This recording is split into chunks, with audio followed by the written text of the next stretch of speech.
यही कोशिश रहती है कि मैं ऐसे शख्सियत से आपको मिलाता रहूं जो हमेशा अपने क्षेत्र के लिए, अपने समाज के लिए या फिर अपने सामाजिक पृष्ठभूमि की बढ़ोतरी के लिए बेहतरीन कार्य करते हैं।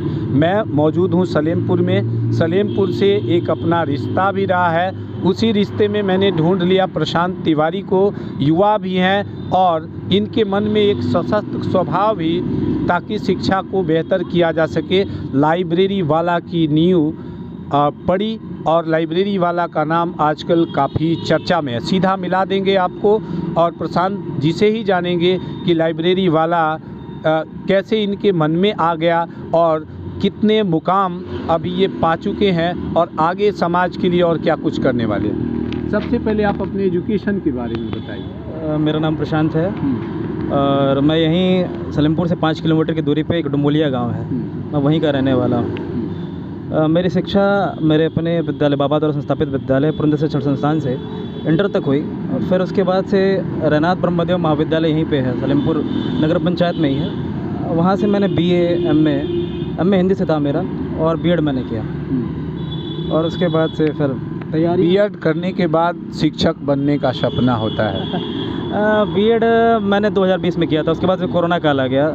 21 में भर्ती एक आई थी इंटर कॉलेज वाले। दरअसल मेरा इंटर कॉलेज भी चलता है, तो शुरू से ऐसी मन में धारणा थी कि इंटर कॉलेज का ही मास्टर हुआ जाए। तो उसके बाद 21 से फॉर्म डाला गया है, 25 चल रहा है। पर जैसे कि हर परीक्षार्थी के मन में भावना धारणा रहती है कि परीक्षा हो, अच्छे अंक से व्यक्ति उसको उसमें सफलता अर्जित करे, ऐसी मेरी भी धारणा है एक परीक्षार्थी के रूप में।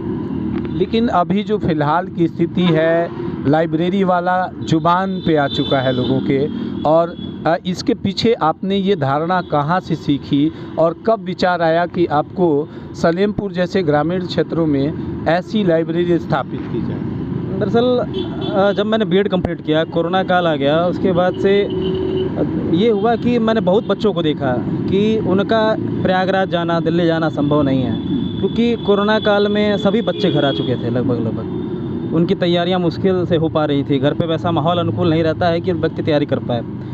और मैं भी घर पे रहता था, कभी पढ़ता था। जैसे एक सामान्य परीक्षार्थी की बात आपको बताऊं तो व्यक्ति अगर अपने कमरे में पढ़ रहा हो, अगर उसके पास अच्छा माहौल ना हो, तो या तो व्यक्ति वो उतने, मान लीजिए उसका वो धारणा बना के चल रहा है कि 8 घंटे मुझे पढ़ना है, लेकिन वो 8 घंटे में हमको लगता है 2 घंटे 2.5 घंटे भी नहीं पढ़ पाता है अगर वो अकेले हो तो।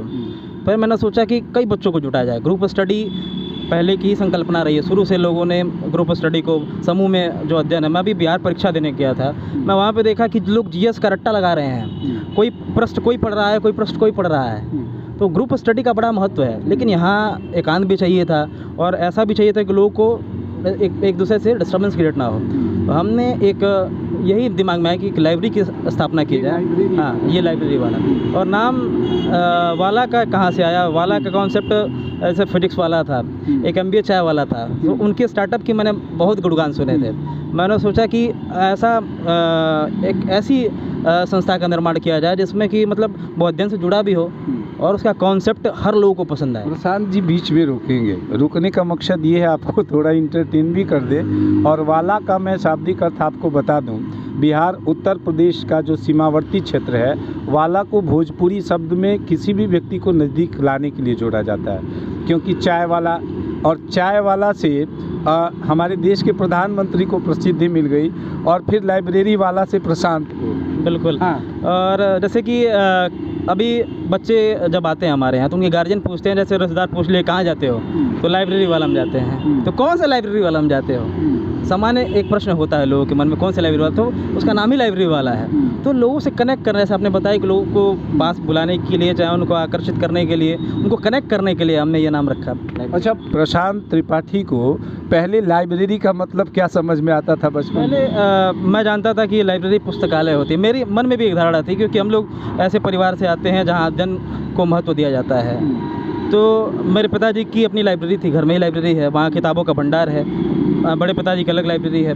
तो मेरे मन में भी था कि एक ऐसे लाइब्रेरी का निर्माण कराया जाएगा जहाँ बहुत सारी पुस्तकें होंगी, बौद्धिक किताबें होंगी, सामाजिक किताबें होंगी, लोग आएंगे और उस किताबों का अध्ययन करेंगे। तो हम उसी लाइब्रेरी को, उसी पुस्तकालय को लाइब्रेरी मान के चल रहे थे। लेकिन अभी विगत 2018 वर्ष में हमारे बड़े भाई का चयन सिविल जज के रूप में हुआ।